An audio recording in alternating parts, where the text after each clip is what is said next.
যদি আফগানিস্তান আগামী 10 বছর এভাবেই অর্থনীতি চালাতে পারে, এখন তাদের যে অবস্থা, আগামী 10 বছর যদি আর নতুন করে যুদ্ধ বিগ্রহ না হয় এবং তারা যদি এভাবেই আরো 10 বছর তাদের ডাবল কারেন্সির অর্থনীতি চালাতে পারে, সুদহীন জাকাত ভিত্তিক ইসলামিক, আমাদের বিশ্বাস আগামী 10 বছরে দেখবেন তারা মার্কিন ডলারের উপরে আধিপত্য বিস্তার করেছে ইনশাআল্লাহ।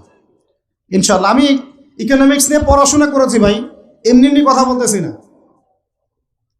অনলাইনে যারা আপনাদেরকে এইসব তালগোল মার্কা কথাবার্তা বুঝায়, যে কাগজের টাকা নিয়ে উল্টাপাল্টা কথা বলছে, ইলেকট্রনিক মানি নিয়ে উল্টাপাল্টা কথা বলতেছে, বিটকয়েন ক্রিপ্টোকারেন্সি নিয়ে কথা বলতেছে উল্টাপাল্টা, ভাই এগুলো আমরা জেনে বুঝে কথা বলতেছি, জেনে বুঝে পড়াশোনা করে এগুলোর উপর আমরা থিসিস করেছি ইউনিভার্সিটিতে, এগুলোর উপরেই।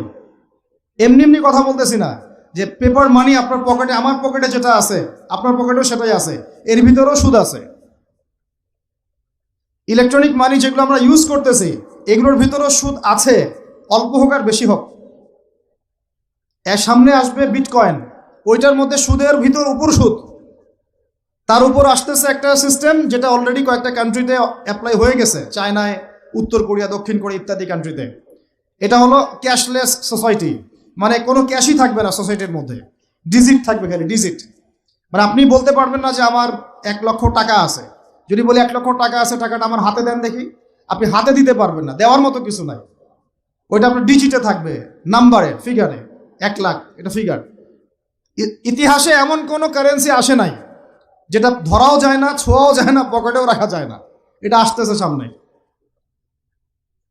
যারা বুঝে না এগুলা, আমরা আক্রমণাত্মক কথা বলতে চাচ্ছি না, আল্লাহ পাক তাদেরকে হেদায়েত দান করুন। এগুলো হচ্ছে ভবিষ্যৎবাণী, আদতে এইগুলা বর্তমান বিশ্বে চলতেছে, আমাদের সে সম্পর্কে জ্ঞান নাই। আমরা অনেকেই ক্যাশলেস সোসাইটি প্রতিষ্ঠার চেষ্টা করতেছি, এটার মধ্যে যতটুকু কল্যাণ আছে না, তার চেয়ে বেশি অকল্যাণ আছে। যখন আমরা একটা জিনিস চালু হয়ে যায় তখন সবাই কিন্তু প্রতিবাদ করি না, যখন চালু হয়ে যায় তারপরে ওরা যখন ইসলাম বিরোধী এজেন্ডা বাস্তবায়ন করে তখন আমাদের টনক নড়ে। এক্সাম্পল দেই একটা, তাহলে বুঝবেন। আজকে ট্রান্সজেন্ডার নিয়ে যারা পেট্রোনাইজ করতেছে, পিছন থেকে ফান্ডিং করতেছে, এটাকে প্রমোট করতেছে, অনলাইন অফলাইন যেখানে ঢুকবেন খালি এগুলোই দেখা যাচ্ছে, এর পিছনে একটা সুদী এনজিওদের হাত আছে। কাদের হাত আছে? তো এখন সারা দেশে যখন এরা কারবার শুরু করেছিল তখন আমরা কিন্তু সবাই মিলে এইভাবে প্রতিবাদ করি নাই। আজকে যখন তারা একটা জিনিসকে প্রতিষ্ঠা করার চেষ্টা করতেছে ওদের স্বার্থে, ইসলামের বিপক্ষে, এখন আমাদের অনেকে টনক নড়তেছে যে আরে এ কি হচ্ছে, আমাদের মুসলমানদের বাচ্চারা এগুলো কি শিখতেছে। সমস্যা হচ্ছে আমরা সমস্যা আসলে শুরুতে বোঝার মতো ওই নূর, বাসিরা, হিকমা আমাদের এখনো পয়দা হয়নি। যখন শেষে গিয়ে একদম কুলে, কি বলে ওটাকে, মাঝপথে গিয়ে যখন দড়িয়ে যখন নৌকা ডোবা শুরু করে তখন আমাদের হুঁশ ফিরে, আরে কি হচ্ছে এগুলো। তো আল্লাহ পাক আমাদেরকে বিজয় দিবেন এটা প্রতিশ্রুতি দিয়েছেন।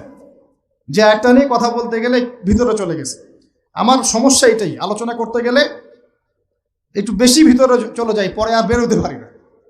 আপনারা কি আলোচনা বুঝতে পারতেছেন?